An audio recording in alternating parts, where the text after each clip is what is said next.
I have a dance crew and we're called Boombox. We're known to be break dancers, so we're either a B-boy or B-girl. And there are two types of breakers that you can be. You could be a style head, which is a dancer who shows a lot of character, personality, and style and funk and fresh when you're dancing.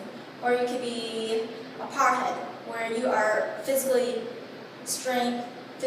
built, and you do more of the difficult, cool tricks and moves. I've known my dance crew long enough where we know each other's weaknesses and strengths, and often my crew members would tell me that I am a style head because I'm very good at bringing my character and my personality out when I dance. This year we decided to participate in a jam called the Break Off, which is the very first jam of the year. For this particular jam, since it was a new year, I wanted to do something different. I actually wanted to, build my strength up and maybe learn some new moves. So I was thinking, why not become a power head?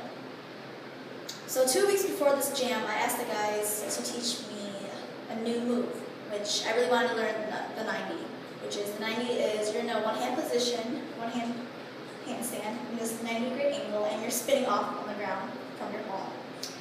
And the guys told me, yeah, we could teach you Ping, but honestly, you can't get it down in 2 weeks because 2 weeks is not enough. And it takes practice to make perfect. But, just knowing how I'm a very ambitious dancer, I said, it's worth a shot. What if I could get it within 2 weeks? So within those 2 weeks, the guys teach me how to do it. I practice day and night. And I sort of neglect my routines of actually practicing my original sets as a style head. And finally, the day of the jam comes, and the guys tell me, I should have focused on my original style head moves instead of become a power head, because, tonight, if I try to do my new moves, I might mess up the whole crew and we might lose. So I try to keep that in mind that night, and I was like, okay, I'll try not to. So we go to the jam, and we actually win most of our rounds, and we actually made it to the top finals. So finally, when we got to the last battle of the night, it was a 1 versus 1 battle. So one member from each crew came out to represent the crew, and the guys decided that I would be the one to go out. So the first round I kept in mind, the guys told me that I should just, stick being a style head. So I went out there, did my first routine of just, what I usually do.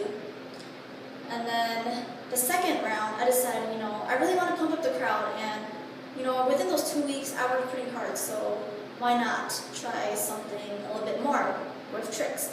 So I go out there, throw a little more cool tricks and a little bit more moves. And everything was good. But then the third time, when I went out there, I was very determined, Ping, you worked so hard for 2 weeks, why not show that new move? I don't care what the guys say. And, I think I got it down, I'm pretty sure I got it. So I decided to go out there, and I stepped out in the middle of the stage, and, I'm doing my little footwork and stuff, and then I finally hurtled into that position of a 90, and instantly I just crashed to the ground, and all eyes just look at me, and I felt like there was a really long silence.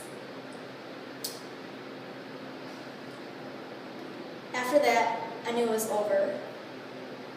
That night, I was crowned as the crasher of the night, and everyone told me I did a good job, even though I crashed. But I didn't feel too great about it. And when I looked at my crew members, they just looked at me in disappointment.